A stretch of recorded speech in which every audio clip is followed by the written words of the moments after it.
ব্যারাকপুর রাষ্ট্রীয় উচ্চ বিদ্যালয়ে ইউনিফর্ম বিতরণ। উত্তর 24 পরগনার ব্যারাকপুরের সরকারি উচ্চ বিদ্যালয়ে আজ ষষ্ঠ, সপ্তম ও অষ্টম শ্রেণীর পড়ুয়াদের হাতে নতুন স্কুল ইউনিফর্ম তুলে দিল ব্যারাকপুরের বিধায়ক কৌস্তব বাগচি। এই অনুষ্ঠানে উপস্থিত ছিলেন ব্যারাকপুরের বিধায়ক কৌস্তব বাগচি, ভাটপাড়া পৌরসভার আধিকারিক বৃন্দ এবং বিদ্যালয়ের প্রধান শিক্ষক, শিক্ষিকা এবং অন্যান্য অতিথিরা। সরকারি উদ্যোগে পড়ুয়াদের হাতে ইউনিফর্ম তুলে দেওয়ায় খুব খুশি স্কুলের ছাত্ররা। তবে অনুষ্ঠান কভার করতে গিয়ে সংবাদ মাধ্যমের নজরে আসে বিদ্যালয়ের পরিকাঠামোর এক ভিন্ন ছবি।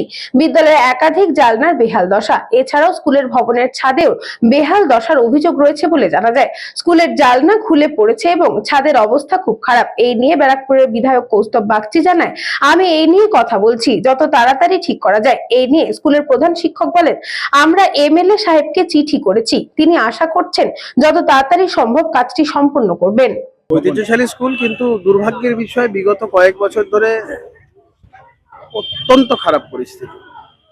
আমি চাই ব্যারাকপুর গভর্নমেন্ট স্কুলের হৃত গৌরব পুনরুদ্ধার হোক, এবং এই খারাপ পরিস্থিতিটার মধ্যে অনেক কিছু ফ্যাক্টরস ইনভলভড আছে। আমি এটা স্কুলে দাঁড়িয়ে নাই বা বললাম, তবে স্কুলের হৃত গৌরব পুনরুদ্ধার করার দায়িত্ব আমাদের সকলের। এখানে আমি ব্যক্তিগতভাবে আমার চাওয়ার থেকে আরো তার থেকেও বেশি ইম্পর্টেন্ট, স্কুলের students, x students, teacher, non teaching staff সবাইকে একাত্মভাবে এই বিষয়টা তারা যদি ডিটারমাইন্ড হয় যে আমরা স্কুলের হিত গৌরব পুনরুদ্ধার করবো। কারণ এই ব্যারাকপুর গভর্নমেন্ট স্কুলের এমন স্কুল, বহু বড় বড় মানুষ এই স্কুলের পাস আউট। সম্ভ্রম জাগানো নাম ছিল সেটাই তো বললাম যে ব্যারাকপুর গভর্নমেন্ট স্কুলে বহু বড় বড় মানুষ এই স্কুলের পাস আউট। তো এই যে লেগাসিটাকে ক্যারি ফরওয়ার্ড করতে গেলে আমাদের সকলের প্রয়াস দরকার। এবং আমি আসবো পরে, স্কুলের বেশ কিছু জায়গা সম্পর্কে আমি শুনেছি খুব খারাপ অবস্থা, এগুলোকে যাতে ঠিকঠাক করে তোলা যায়। ব্যারাকপুর গভর্নমেন্ট আমাদের কাছে একটা খুব ঐতিহ্যশালী, এবং একটা ব্যারাকপুর গভর্নমেন্টকে নিয়ে ব্যারাকপুর মানুষের একটা আবেগ আছে। তো সেই জন্য যতটা এটাকে সুন্দর করে তোলা যায় সেই ব্যাপারে আমাদের 100% প্রচেষ্টা থাকবে। এটা একটা ভালো উদ্যোগ। এমএলএ সাহেব আসলেন, কারণ এমএলএ এর আন্ডারেই তো আমাদের স্কুলটা রয়েছে। তো স্কুলটা সম্পর্কে উনি একটু জানলেন। আমাদের গভর্নমেন্ট স্কুলের একটা গরিমা রয়েছে, ঐতিহ্য রয়েছে। প্রায় 200 বছরের পুরনো স্কুল। সেই স্কুলটার এখন প্রায় ভগ্নপ্রায় দশা। আমরা এমএলএ সাহেবকে একটা চিঠিও করেছি যে আমাদের কিছু ফিনান্সিয়াল অ্যাসিস্ট্যান্স দেওয়ার জন্য, কারণ আমাদের স্কুলটা হচ্ছে পুরোপুরি গভর্নমেন্ট স্কুল। আমরা স্টুডেন্টদের কাছ থেকে কোনো ফিজ নিই না। তার ফলে আমাদের যদি সরকারি অ্যালটমেন্ট না থাকে, তার ফলে আমরা স্টুডেন্টদের পরিষেবা কিন্তু তেমনভাবে দিতে পারি না। সেই জন্য আমাদের বেঞ্চের অপ্রতুলতা, কারেন্টের অসুবিধা রয়েছে, স্কুলের লাইট, ফ্যান সেগুলো ঠিকমতো নেই, স্কুলের মেন বিল্ডিংটা মেরামতির ব্যবস্থা নেই। আমরা এমএলএ, এমপি এদেরকে অলরেডি চিঠি লিখতে শুরু করেছি, পিডব্লিউডিকেও চিঠি লিখেছি, যাতে স্কুলটাকে আবার পুরনো অবস্থায় ফিরে নেওয়া যায়।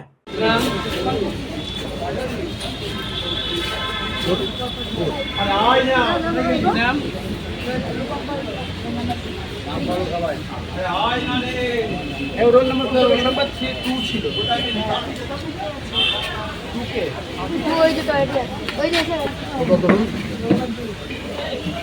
রোল নাম্বার 2 কোথায়?